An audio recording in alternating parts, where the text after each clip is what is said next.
And here we are, folks. Another edition of the Michigan Football Breakdown focused on the defense. Has been a jam-packed day.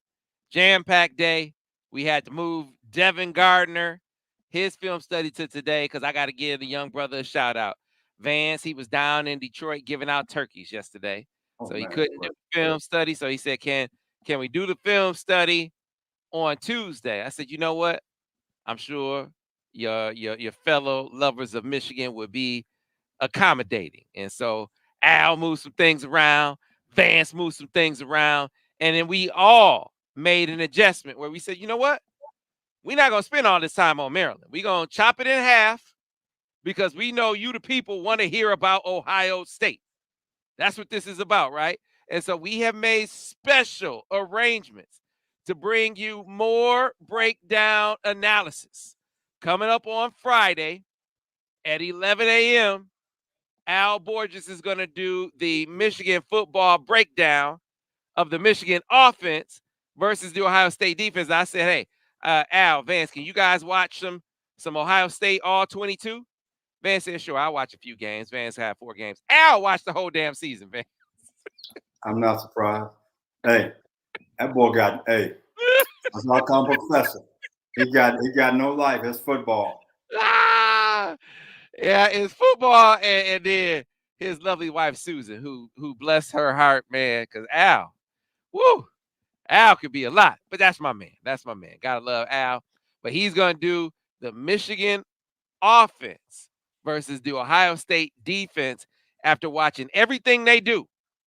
Right? He's gonna strengths, weaknesses, vulnerabilities that Michigan might be able to exploit, and taking your questions. That's at 11 a.m. on Friday. Set your reminder. After that, Vance is gonna come in. And see, Vance has gone back. He's watched the all 22 of multiple Ohio State games when they were at full strength, when they had all their guys, right? Because that's what you want to see. And he's going to offer the Michigan defense versus the Ohio State offense Friday at 12:30. How might they be successful against the Buckeyes again this year? What do they need to look out for? And taking your questions. We're going to have all of that. So, but right now, we're going to focus some on the Maryland game. And Vance, I thought this week, and you always teaching us lessons. The film study this week, I thought, was really, really, it was incisive. It was directed. It was focused because you went and found concepts that Maryland runs, that Ohio State runs too. And it wasn't all roses. I mean, the defense stepped up. So we got to talk about that. We got to talk about how the defense really rose to the occasion. But there are some things that you saw on film that you said, you know what, Ohio State does that, and Michigan needs to clean that up. They really do. Maryland was a West Coast concept, and what that means is that everything has to be precise. I mean, receivers go into certain areas and they stop, and the quarterback has a rhythm. I look at one guy and throw it.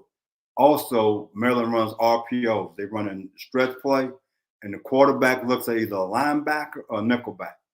And if you're looking at the nickel, they throw it. If the nickelback supports the run, they throw it. Nickelback hangs, they give it. Ohio State does the same thing.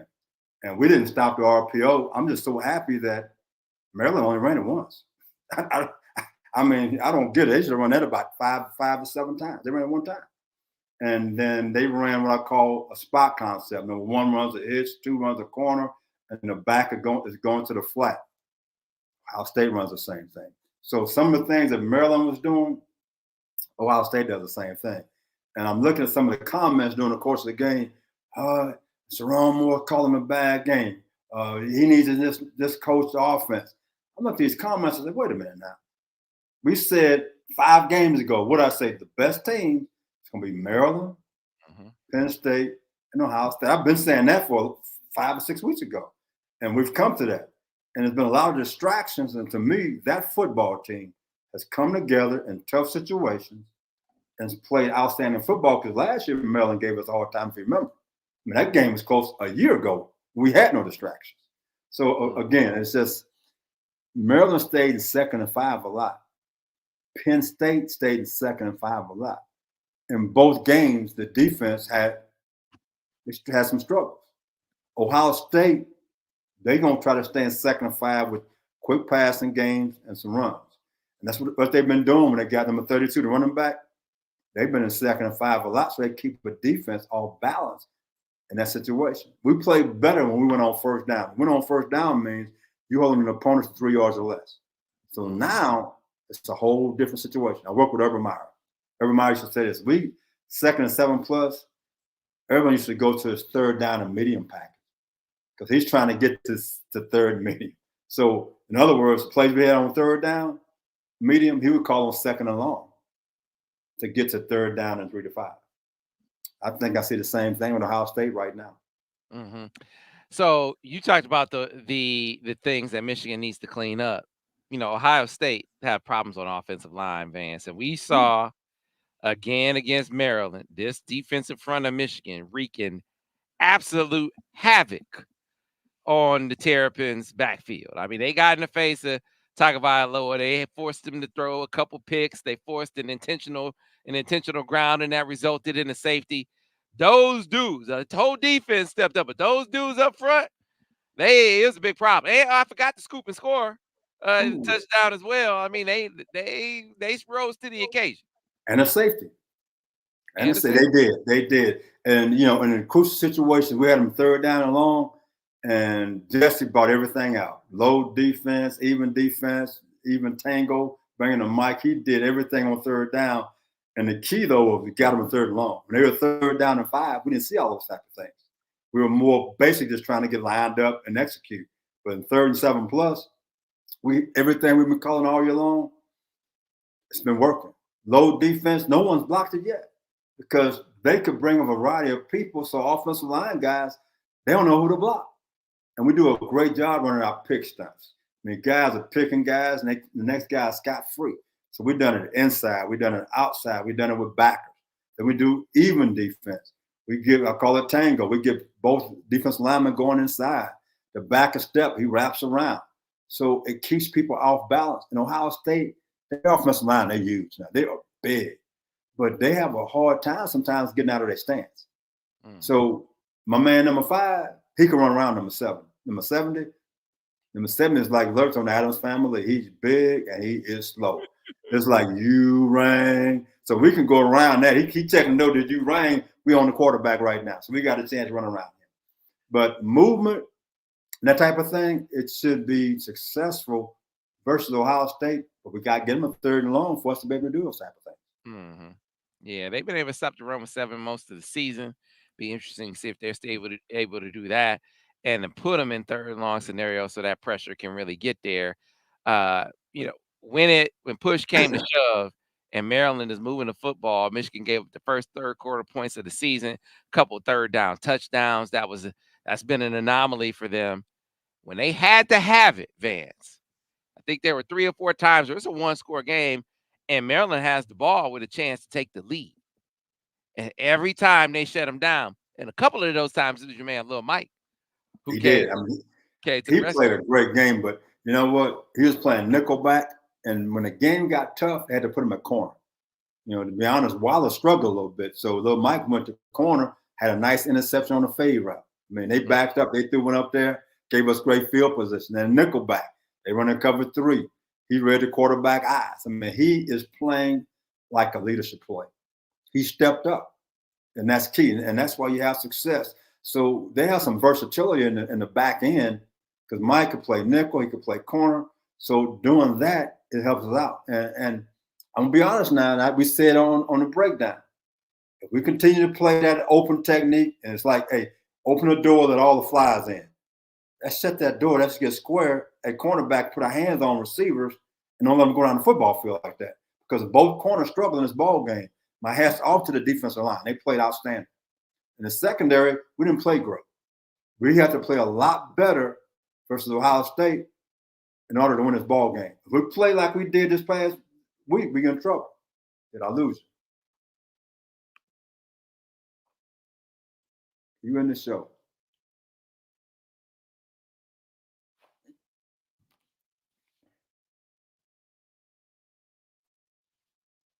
Sam, you there?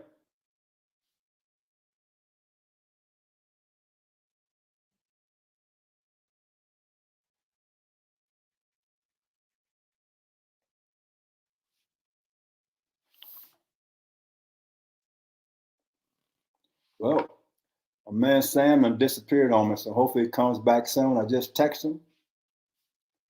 But going back to this secondary, we got to play a lot better. There you go, right There we there. go. Hey, man. Hey, the Buckeyes knocking out the internet at the station.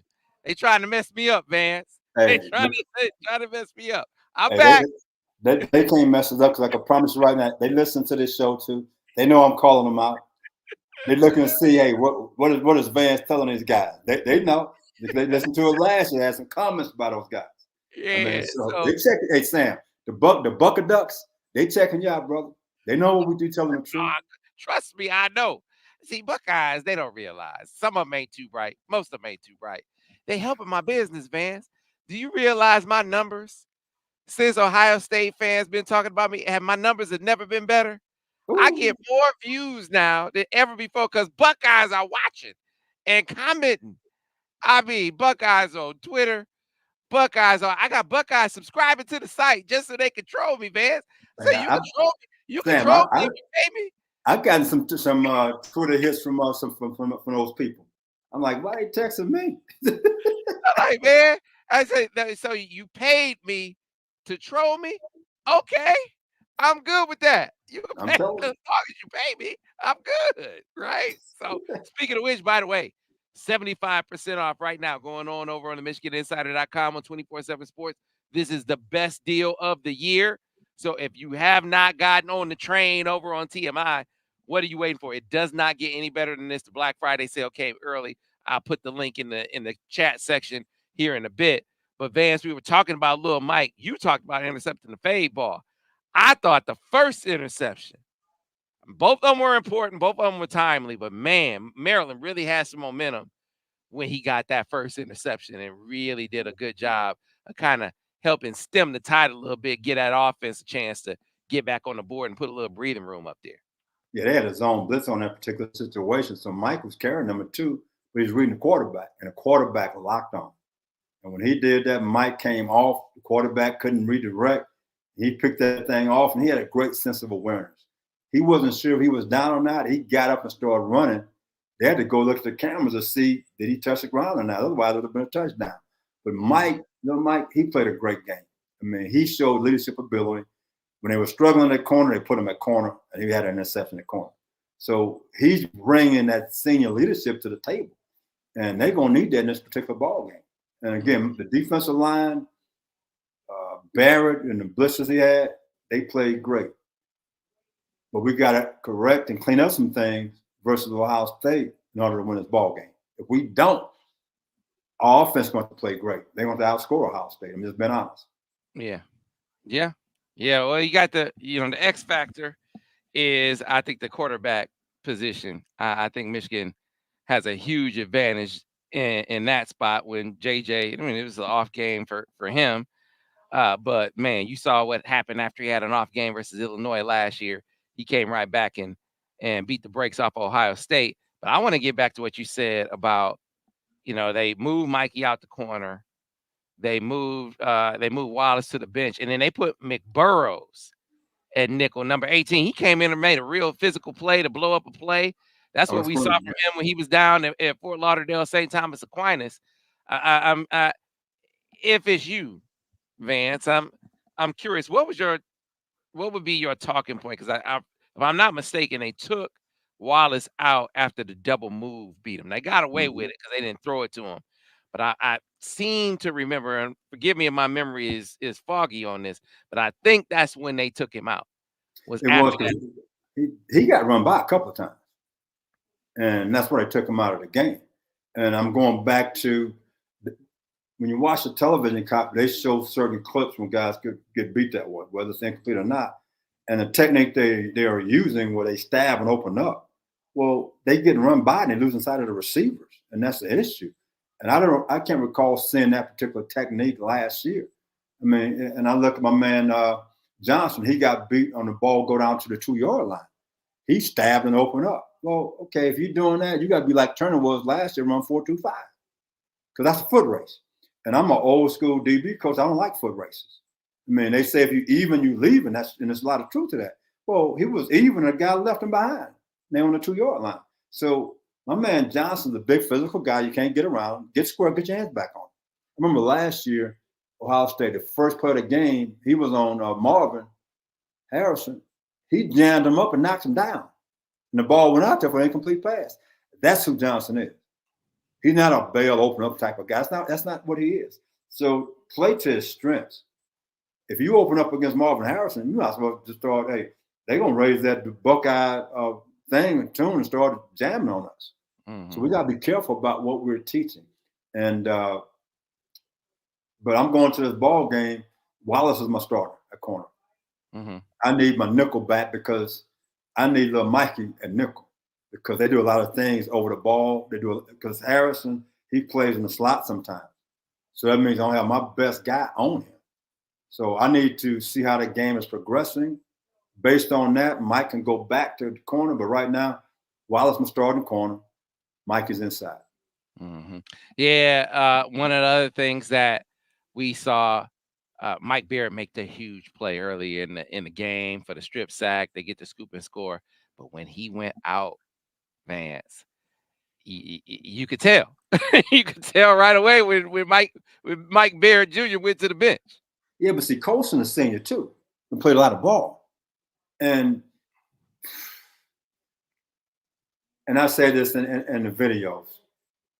What are the split of the receivers? No one's talking. Maryland was cutting their splits on a variety of formation and routes and running plays.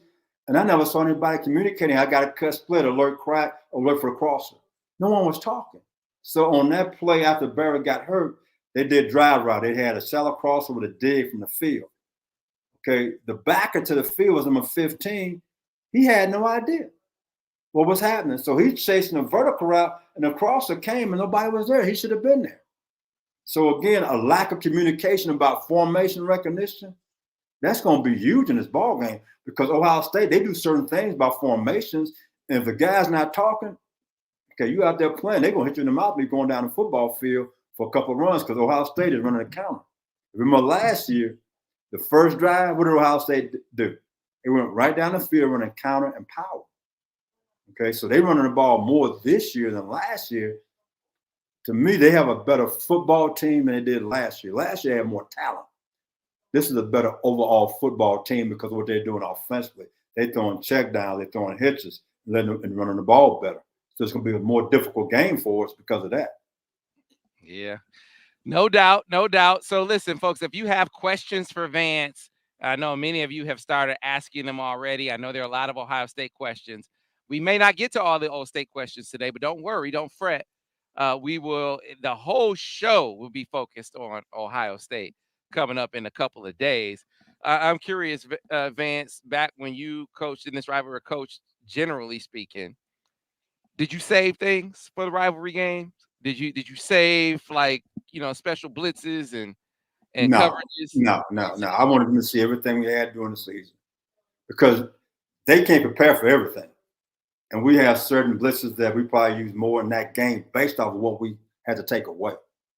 And so saving something for the last game, it's a waste. You got to make sure it's working throughout the year so you get in the game.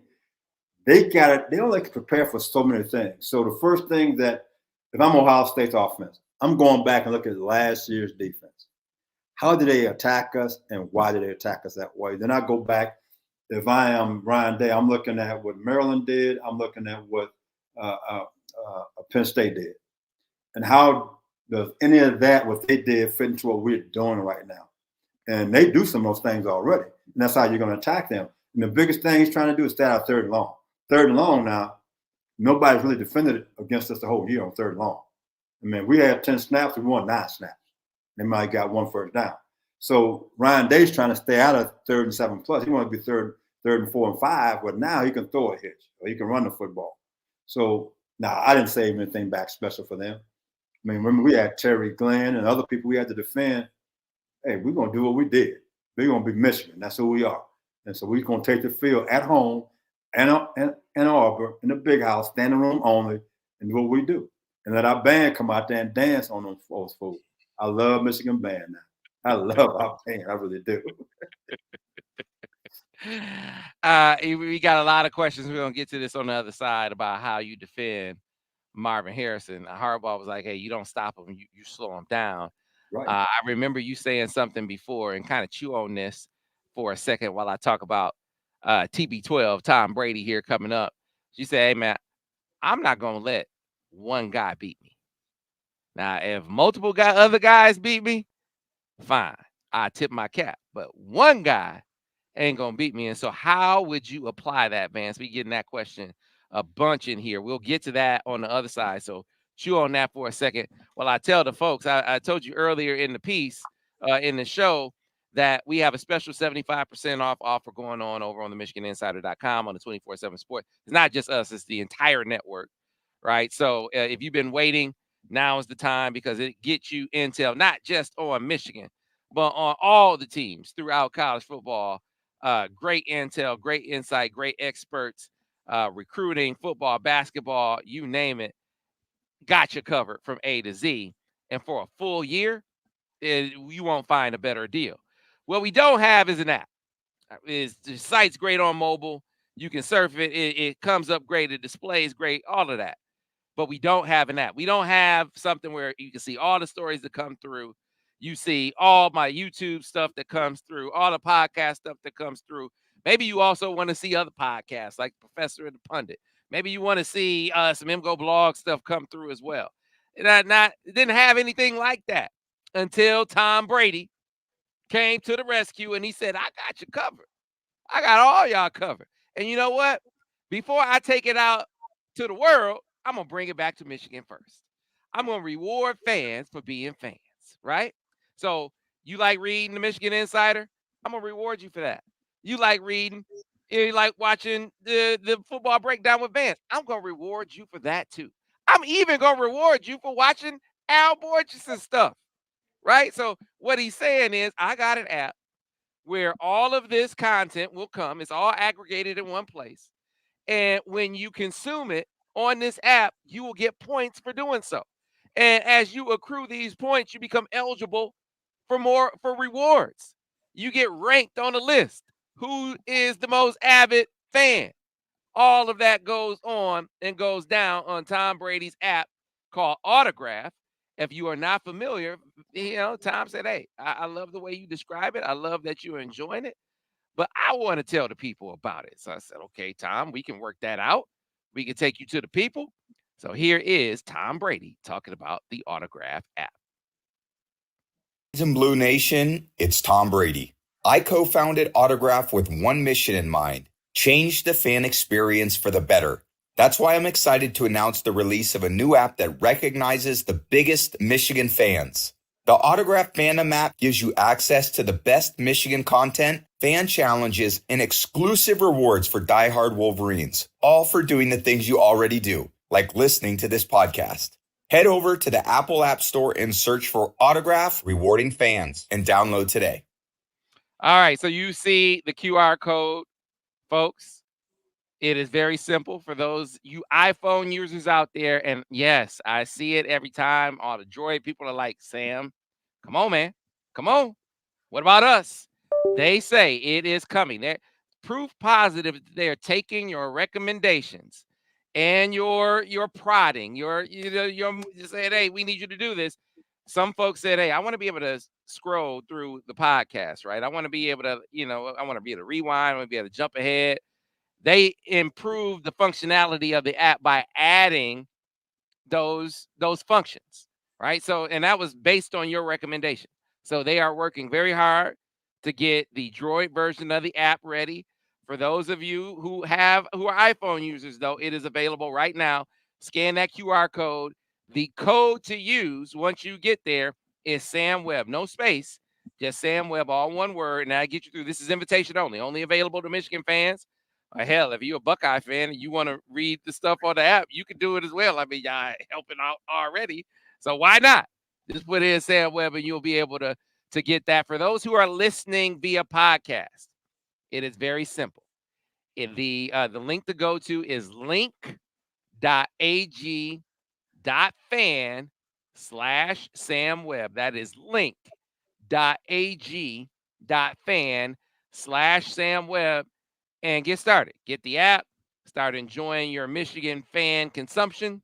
And as you do, accrue those points, get rewarded for being a Michigan fan.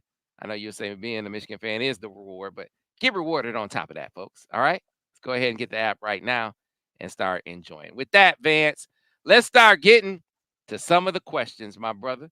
People have been lining up to ask you about what's going to go down on Saturday. Before we move on, though, thoughts from last week on McBurrows, number 18, the guy who went to nickel once Mikey went to corner. Did you form any opinions of him watching him?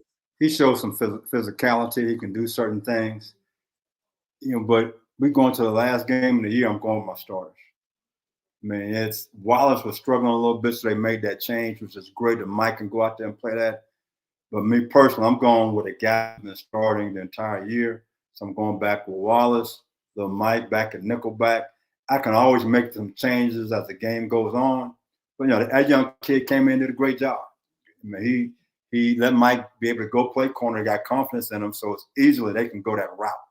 I mean, to me, it's like I'm finna play Ohio State.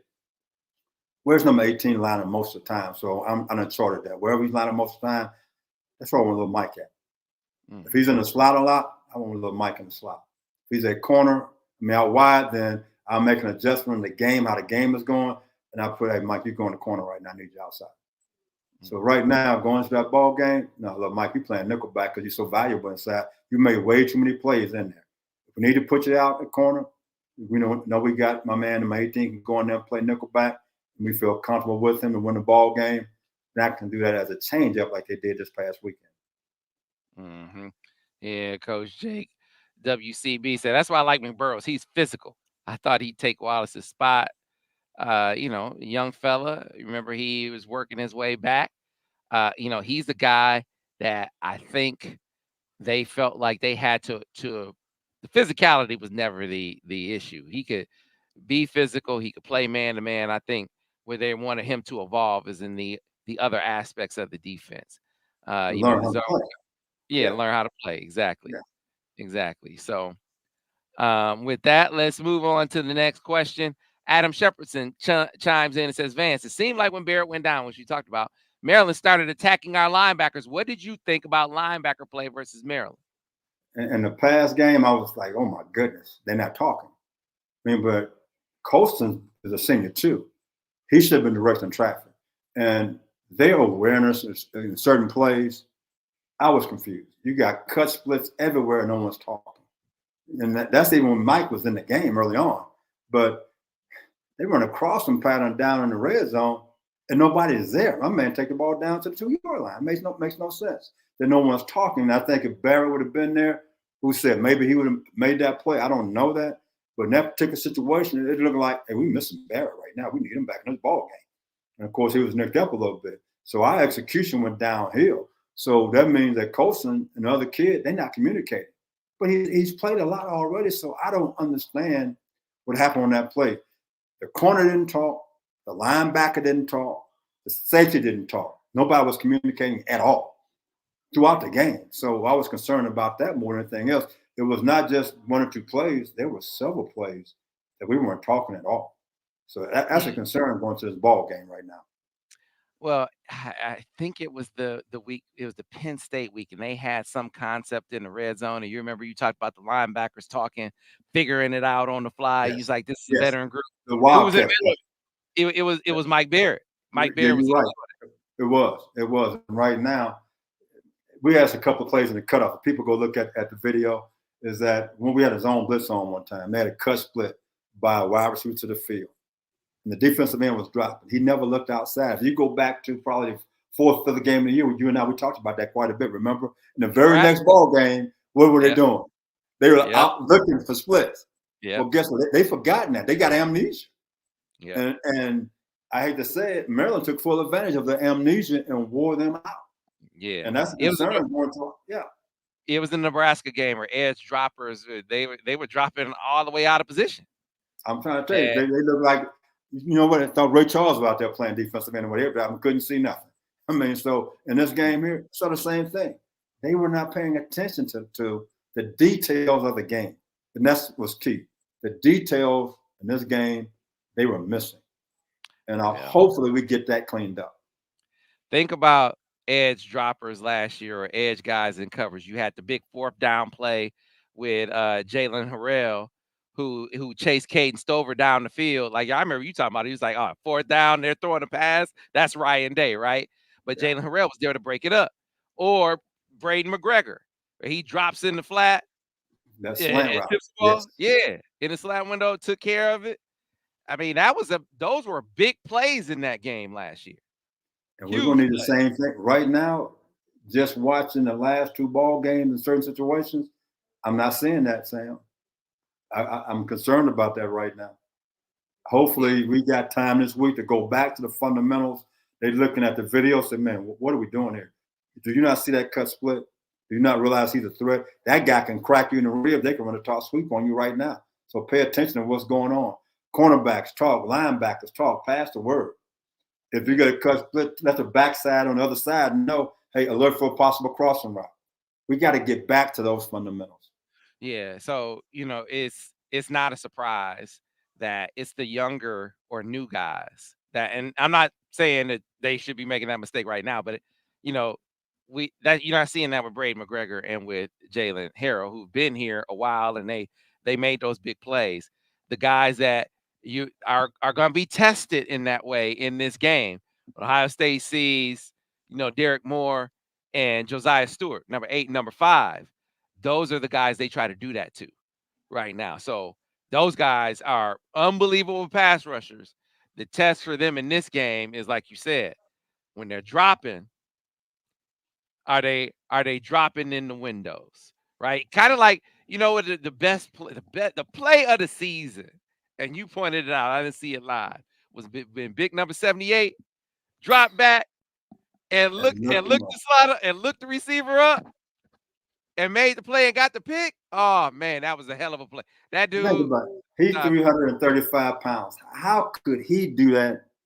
And the defensive end can't do that, Sam. Think about that. It baffles me. And again, I'm watching this game.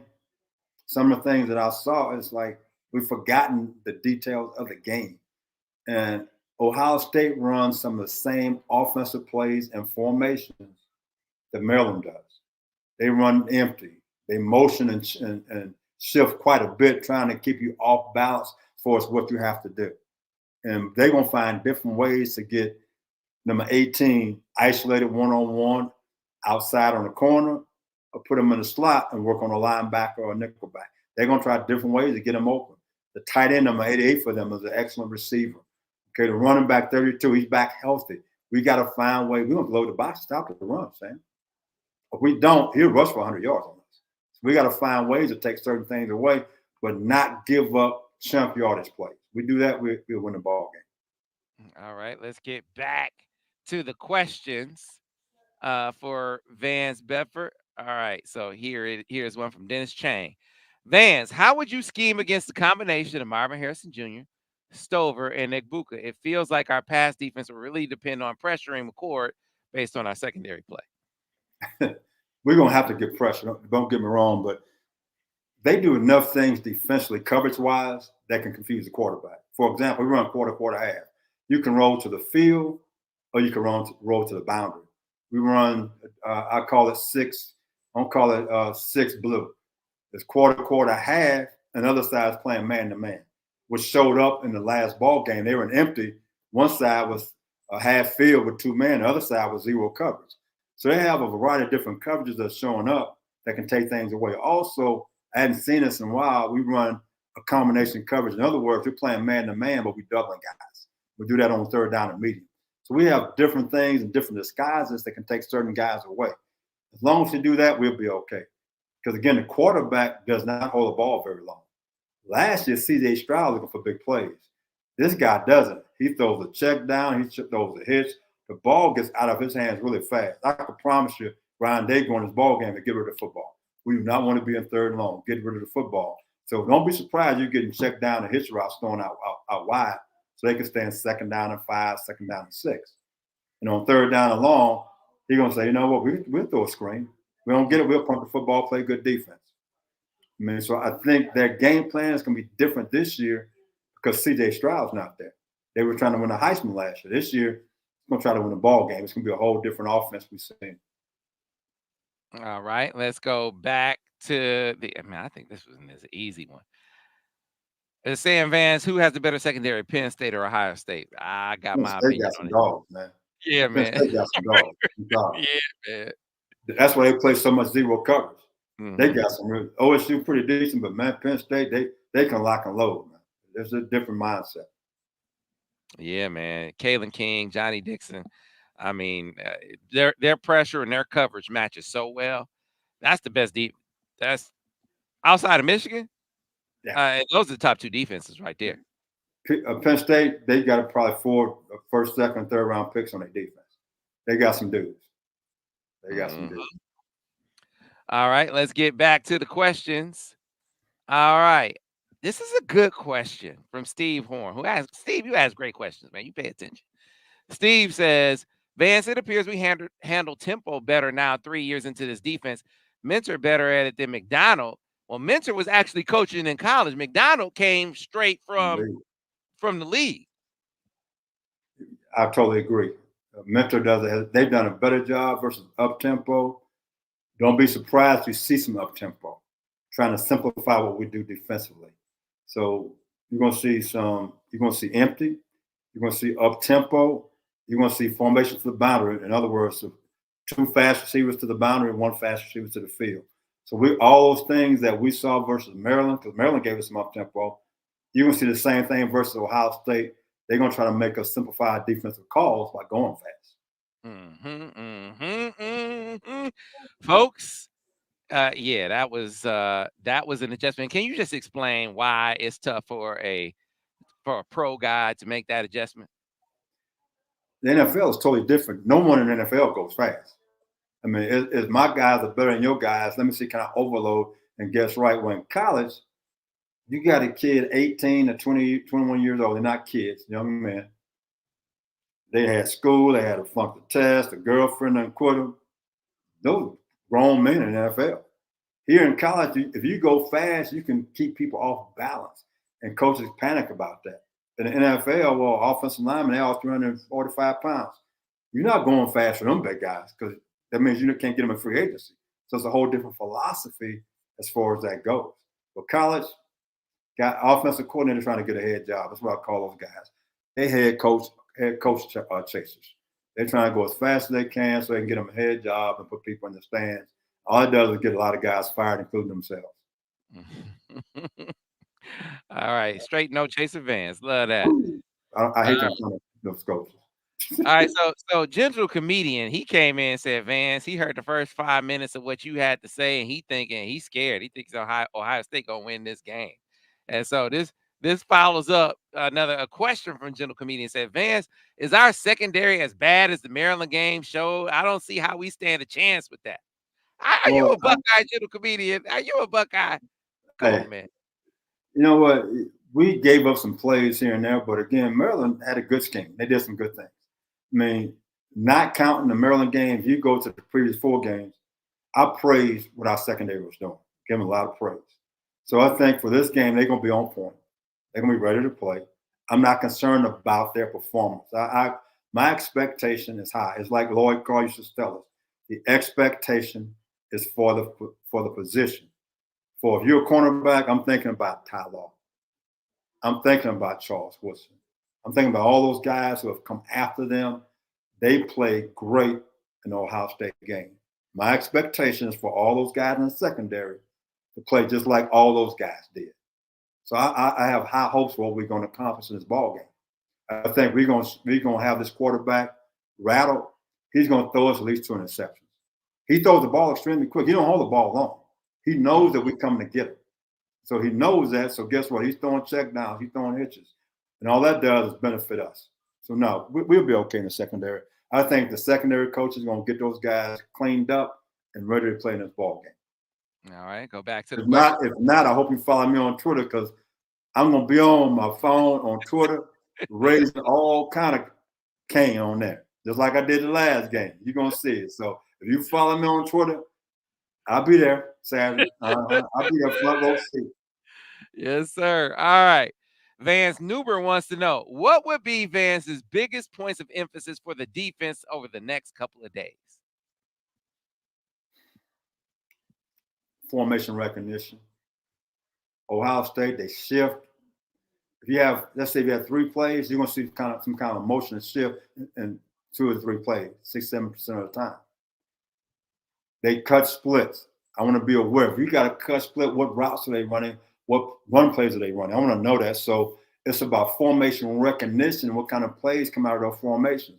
Against Maryland, we didn't recognize formation, and they kept going up and down the football field on us. So we're going to get the same thing. So I'll give you an example. They have number 18 got a cut split, and the tight end's to the side. That tight end motions across. You know what they do? They run a counter back to him based on where the back is because he's deep. So again, it's some things that going to say, here I am, come stop me. If the guys are not communicating and talking, we could have a problem. Because number one, we got to stop the running game. We can't stop the running game. They don't have to throw the football. Last year, I wasn't worried about the running game. I was concerned about the passing game. This year, concerned about the running game. Nala, who asked great questions. So the question for Vance, Mentor stopped applying pressure versus Maryland. It seemed like he stopped applying pressure versus Maryland. Any reason why he was doing that? And did you sense him stopping applying the pressure? It was 2nd and 5 a lot. They had some up tempo, which I think made them simplify. And we struggled a little bit defensively. So I think he simplified things to get our guys lined up. But we stayed in 2nd and 5. I was surprised that we didn't see the Sam pressure or the lightning pressure on first down. And all of a sudden, it's 2nd down and 5, 2nd down and 6. And he kind of went kind of vanilla because, again, they had some up-tempo stuff, and everything was to the sticks. Everything was 5-yard routes. It was hitches. It was slants. It was guys spotting up. So the ball was out quick, so like the pressure's not getting there. When we got them to 3rd down and long, you saw every pressure we've been running all year. They all got home. But on 1st down, we were losing 1st down quite often. It was 2nd down and 5 and 6 quite often in that ball game, which makes you kind of go vanilla sometimes. All right, let's go right back to the questions. Here's one about Ohio State. Remember, folks, we're going to have the special Ohio State breakdowns coming up on Friday. Tyler Ray Hamlin wants to know, how worried should we be about TreyVeon Henderson emerging, the Ohio State running back? Seems like a great compliment to Marvin Harrison Jr. if he's firing off. I am concerned because I'm going to go back to last year. They did not run the football because Ryan Day didn't want to run it. Now, I looked at Notre Dame game. They were running the football. He's trying to be more physical. I call him a finesse coach last year. I mean, I did that several times. I mean, I got blown up. He finesse. He's soft as butter. Okay, that's been sitting out for 5 days. But right now, he's trying to run the football more, and that running back is a home run hitter now. If he hits the crease, he can take it 75 yards. So I'm concerned about that. It's going to be very important that we recognize run and pass and getting our gaps, but at the same time, better take away the 2 receivers that they have. All right. Moving on. Talking about the quarterback, this is an interest. Is McCord consistent enough to run a ball control, quick passing game? What do you think of the Ohio State quarterback? In his first 4 games of the year, I'm like, they're in trouble. But if you watch him as the season progressed, he got better and better and better. He's had a couple of 300 yards passing games. The ball's out quick because most teams playing zone. He struggled versus Penn State because Penn State walked up and pressed their guys, and they blitzed him. So he got rattled early. He got hit early. He got rattled early. I mean, but as soon as he had some time, he'll throw a check down quick. Last year, C.J. Stroud wasn't throwing no check downs. He's looking downtown. This quarterback right now, he's patient. He's not going to take many sacks. He's going to throw a check down. Somewhere on the football field, there's a hitch route. In other words, if somebody running a 5-yard route, if he don't see what he wants, he feels pressure, the ball goes there right now. So, yeah, he can manage the game. I like what he's doing, and that does concern me. All right. You said something interesting, Vance, in I can't remember if it was at the start of this video or if it was in the film study, but you said last year was a more talented Ohio State squad, but you think this is a better team. Yes. Why is that? They had more talent. C.J. Stroud, look what he's doing in the NFL right now. They were trying to win the Heisman Trophy last year for C.J. Stroud. They have more talent. They should have beaten Georgia. Think about how close they came to beating Georgia, what they did. They were built to make a championship run. This is a better team because now it's not about Heisman trophies. It's about winning. So now they're running the ball better. They're not trying to go deep every play, which is what they did a year ago. They're throwing a hitch. They're throwing certain concepts to keep the sticks moving. They're trying to keep their defense fresh and off the football field. His play calling is a lot better this year than last season. He's not trying to throw a bomb every snap. Let's throw a check down. Let's throw a hitch out here. Let's get 5 yards. They missed a tackle, 5 yards turned into 15 yards. We could run the ball. With Henderson back there, he can pop one for 65, 70 yards at the blink of an eye. So he's more patient as a play caller, which makes him more difficult to defend. It makes his team a lot better. All right. Keep the questions rolling in as we move on down. It says another one.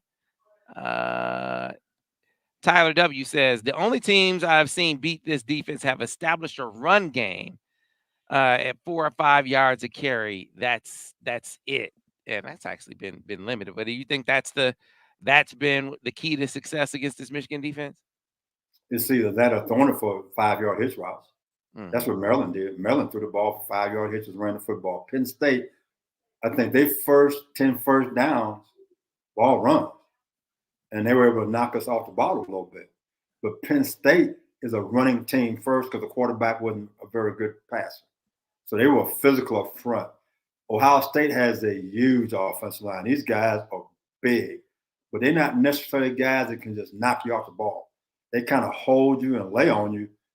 They do things lateral because they're so big. I don't think they can do that to us. I don't think that they could run the ball on us and have success.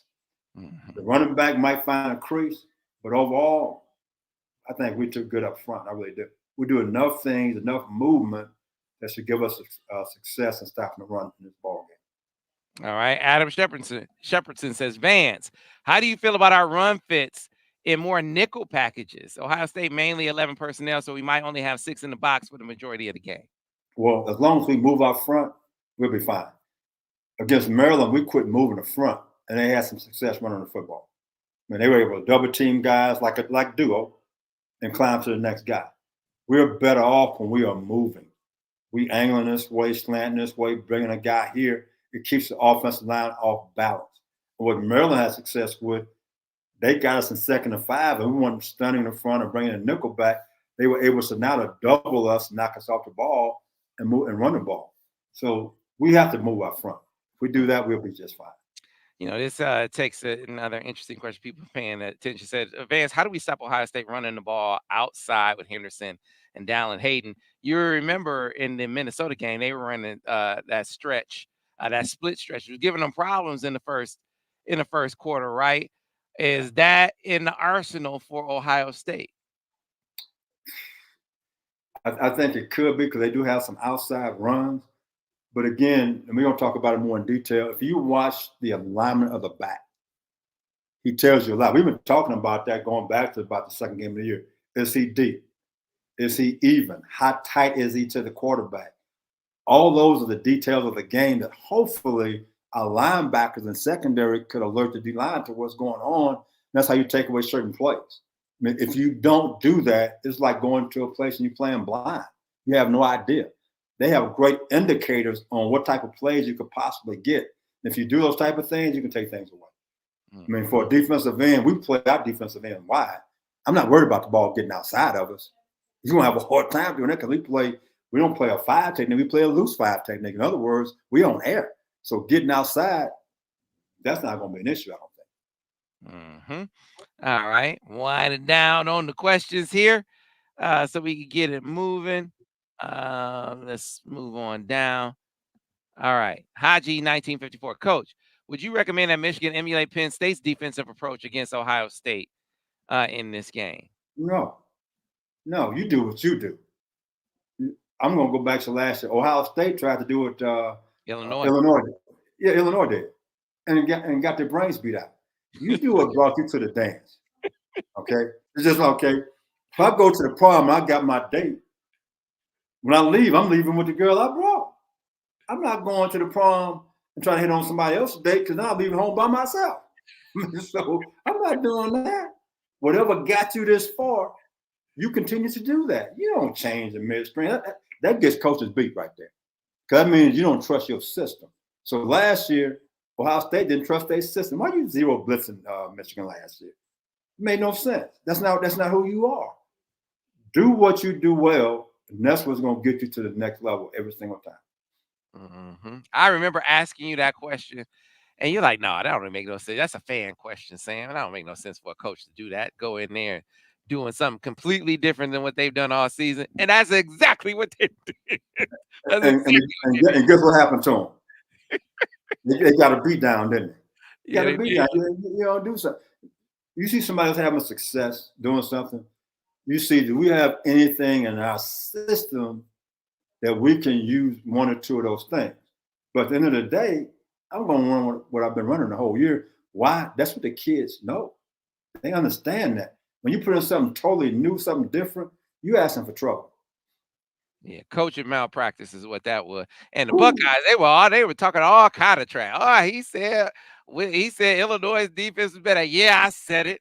I said it over and over again, y'all. I mean, for what they do, Ohio State didn't have the personnel to do that. No, I think I was proven right. I think I was proven right on that. Because Penn State is a lot like Illinois was. You go man team, and that's what if you can get away with that, that's how you attack Michigan's offense. You lock up, play man to man, and say, "Can your guys get open? Now we can rush the passer better. We can load the box in the run game." All right. They got a few different questions about how you think some of the matchups will go. The punters wants to know, will our D-line get adequate pressure to keep McCord off balance, in your opinion, Vance? We can get pressure on anybody we play, anytime, anywhere. So, yes, we're going to get pressure on them. I'm just going to go back to this. The ball is out fast. I mean, he doesn't take a lot of sacks. He throws the ball. He'll throw a check down at the blink of an eye. He'll throw a hitch.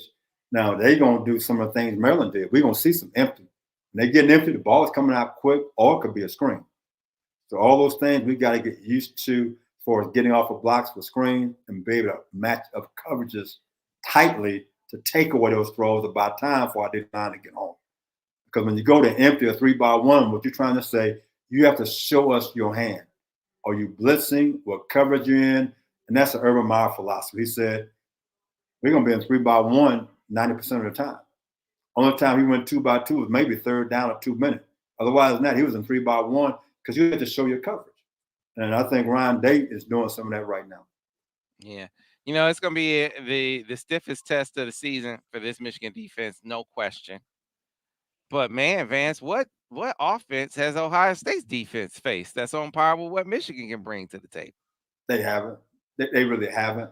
I mean, you look at the quarterback at Penn State. If he could throw the football, they would be a better football team. You can't. Other people in the conference the same way. So, you know, they had Notre Dame. That was a good physical ball game for them. They found a way. Take it back. Notre Dame found a way to lose that ball game. If you go back, Notre Dame should have won the game. You got 10 people on the field twice. And they gave up some plays. But otherwise than that, they hadn't played a real potent offense. But as we said on the film study, in the comment I made, I said, JJ needs to throw the ball for 200 yards. He got to throw for if JJ throws for 200 yards, we should win the ball game. Because now what that's going to do is open up our run game. Because if he's not throwing the ball with success, they can load the box and stop our run game. And we got to find ways to protect our tackles. At the last 2 ball games, and just be frank, our tackles, they can't block me. They can't block me right now, Sam. So you got to either put a tight end to that side to chip their way out, have a back chip their way out. Otherwise than that, JJ is going to continue to struggle because he knows he doesn't have time. I know Al's going to probably cover that more in detail. That's just an observation that I've noticed for the last 3 ball games, to be honest. We're going to close it out with this and remind people that we're going to get deep dive in Ohio State on Friday, offense and defense, based on scouting multiple games over the course of the year. We're going to lay it all out for you. So, again, set your reminders. It'll be 11 a.m. with Al Borges doing the Michigan offense versus Ohio State defense after looking at the O State defense for over the course of the season, all 22. And then Vance is going to do the same thing, look at the Michigan defense versus Ohio State offense, looking back at multiple games, especially the ones with TreyVeon Henderson back in the fold. So again, folks, set your reminders, and that'll be 12:30 on Friday for Vance. All right, so Vance, let's close with this question. Vance, would you put Mike Sainristil at nickel more against Ohio State, or would you play him more at corner like they play him? You kind of addressed this earlier, but specifically to answer TF's question. He's starting the nickel back. He's going to be a nickel. Wallace going to be a corner. As the game progresses based on how the game is going, and we struggle on the outside, then at that time I'll make an adjustment, just like we did versus Maryland. Then Mike, you're going to go play corner right now, and young 18 going to come to the game play nickel. I mean, so I'm going with the guys I've been starting throughout the year. I mean, that's what I believe in, because I want my guys to know, hey, I trust you, I have confidence in you. Let's go win this football game. You back out there, let's see what happens. Yeah, so Bobby Hill said, is Vance picking Ohio? All this make him think you picking Ohio State. Who you got this game? I'm not picking Ohio. Hey, right now, I think it's going to be a close ball game. I'm saying right now it's going to be 28-24 Michigan. 28-24 Michigan. I think they'll let Ryan Day back on the bus if it's 28-24. If you don't get killed like he had the last 2 years. I hear Texas A&M looking for a coach. Hey, if they pay Ryan Day that Jimbo Fisher money, I think he'd be on the next thing. You're not getting Jimbo Fisher money, but he gets $6 million. Oh, well, he getting that now. He get away from that Ohio because he lose that game now. They're gonna burn his house down in Columbus. Hey, that pressure down there, pressure not like that in College Station. Them people down there, hey, them truck drivers, man, you want an 18-wheeler going right through his front door. What we talking about? And guess what? The fire department not gonna show up when his house is on fire. You know I'm telling you the truth. Hey, when they start drinking that Bones Farm and Thunderbird down there in Columbus, man, what we talking about? It be on, boy. What? I'm just saying, man. It's less pressure down there in Texas A&M. So he don't win his ball game now. AD might say, hey, you're not kidding. Hey, get an Uber back to Columbus. Yeah, it's gonna be tough sled for old boy, but at this point, can't feel sorry for him. He talking a whole lot. So okay, no more excuses. This is the thing, Buckeyes. Because if the Buckeyes win this game, I give them credit. Hey, listen, Michigan lose the games, I give credit to the opponent. All right, so I'll be the first to say, O State, you got some things done. It wasn't because of no damn signs, but you got some things done. I give you credit. But if Ohio State lose, if the Buckeyes lose this game, you know how I'm coming. And y'all shouldn't be mad at me, right? I'm just the one kind of pointing you in the direction of where your ire needs to be. Last year, I told y'all about Jim Knowles. I told you about Ryan Day. See, now y'all back on the team. Y'all believe in everything they say again. Okay. But when I tell you, if Michigan wins this game, and when I tell y'all again, that's who y'all need to go look at. He got handed the keys to the kingdom. All he got to do is not mess it up. Just don't mess it up. They drove a Lamborghini up to, they handed you the keys and said, all you got to do is park it in the parking lot. That's all you got to do. It's simple. And he tried to reinvent the wheel. So yeah, but hey, Sam, it was an electric Lamborghini. He trying to put gas in it. So, okay, if it don't work out, I'm just telling y'all, I'm coming. My wife already trying to put a muzzle on me. I said, honey, you hear how all out of pocket they are at this point? I said, honey, they said Jim Harbaugh gonna fire you. I had to text Jim Harbaugh. I said, Jim, please don't fire my wife. He started laughing like, man, what are they talking about? They wrote an article saying my wife worked for Jim Harbaugh. I was like, man, these people are they out there. They not too bright. So you could just make stuff up and all the Buckeyes will believe it because they're not too bright at all. I'm just telling the truth. But for the number of Buckeyes that believe that garbage, I'm like, man, yeah, they stealing money. They stealing your money because they're saying we know we can write some absolute garbage and the people so dumb they'll believe it. That's what they telling you. I'm not saying that. I'm telling you they're writing stuff like the Buckeye audience is dumb. And you kind of proving their point. I'm just saying. So just be ready. See, I'm gonna take it easy. I'm gonna help y'all out. If y'all lose this game, I'm gonna point you in the direction. And I'm gonna tell you the truth about why. Okay?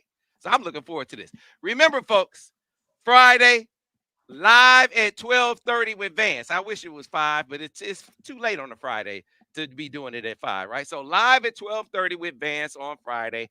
The Michigan defense against the Ohio State offense. Full breakdown as he's going back to watch several Ohio State games, all 22. Al Borges is going to go live at 11 a.m. on Friday doing the Michigan offense versus Ohio State defense. And I think Al, frankly, has watched all the Ohio State games. He watched them all during the season, but now he's watching them all 22. It's just the dude. That's why he has no hair. I still have my hair. His hair just fell out watching all that video. He retired. He a football junkie, man. Football junkie. So we're still doing dropping dimes tomorrow. We're going to do the recruiting insider tomorrow as well. So be sure to tune in for those. And don't forget, folks, that 75% off Black Friday sale over on the Michigan Insider. Don't miss out. This is the best deal of the year. It will not get any better. It gets you access to the entire 24/7 Sports Network. So, see, here's the thing, Buckeyes. You don't even have to subscribe to me. I shouldn't even tell you this. But y'all don't have to do an extra subscription to me. If you just subscribe to Bucknuts, you can read my stuff. Did y'all know that? So when you subscribe to my site, you helping me out. You know that, right? And also donate with the screen at the bottom so I can get my Kerrygold butter. Right. Hey, yeah. So tell them about it before we go. Tell them about the butter, because Vance, we on the film studies, we have people helping to fund the film studies, so we put that link on there so people can help fund the film study on the PayPal page. We talked about we need to get Tiki some food. We want to take Maggie on vacation. We got to get the brisket hooked up. Then I found out Vance is a baker. So Vance can actually bake. He's not just mean on the grill. He's mean on the oven as well. And he told me about some special butter that you get. Is that right, Vance? It's Kerrygold butter. It's Irish butter. If you look at it, it's rich looking. It's very yellow compared to other butter, and it gives it a better flavor. I'll give you this treat. My mom's cream cheese pound cake. So it takes 6 eggs. That's what makes it rise. 3 sticks of butter, 3 cups of sugar, 3 cups of cake flour. And you put a teaspoon of vanilla, almond, and lemon extract in it for an hour, 15 minutes. Man, that cake come out, you'd be crying. It's so good. It's real simple. So I just made it easy for you. I just gave them a recipe they don't even know about. Hey, I should charge you for that. That's a secret. I just let a world secret come out. Well, hold on. Hey, Joe. That's Joe Biden calling me about my cake recipe. I can't talk to you right now, Joe. All right, folks, listen. We love y'all. We appreciate all the support that you've shown, all of what we do. The film studies, the breakdowns wouldn't be possible without you. The numbers, the viewership keeps going up, and that's because you're spreading the word. So keep spreading the word. Tell the people about what we're doing. We hope we educate you on a weekly basis about, not just the surface level stuff that you see and the base of the stuff that you see all over the place. We give you real live coaches, real live players that actually watch the games, right? They don't just, look at highlights and think they know what's going on. Actually watch the games and then break it down for you, like we're going to do again in the preview for this on Friday with Al and Vance, 11 a.m. and 12:30 tomorrow, dropping dimes at 4. We're going to do the recruiting insider before that, talking about visitors for the game. We're going to get an update on Bryce Underwood. So all that's coming tomorrow. And don't forget, get your 75% off the Michigan Insider while you can. That deal won't last long, so take advantage. Folks, have a happy Thanksgiving. We'll see you guys coming up on Friday. Thanks for watching another edition of the Michigan Football Breakdown, focused on the defense with Vance Bedford. Go Blue. All right, brother. We in the books, Vance. Hey, man. Hey, have a happy Thanksgiving. Tell Maggie happy Thanksgiving.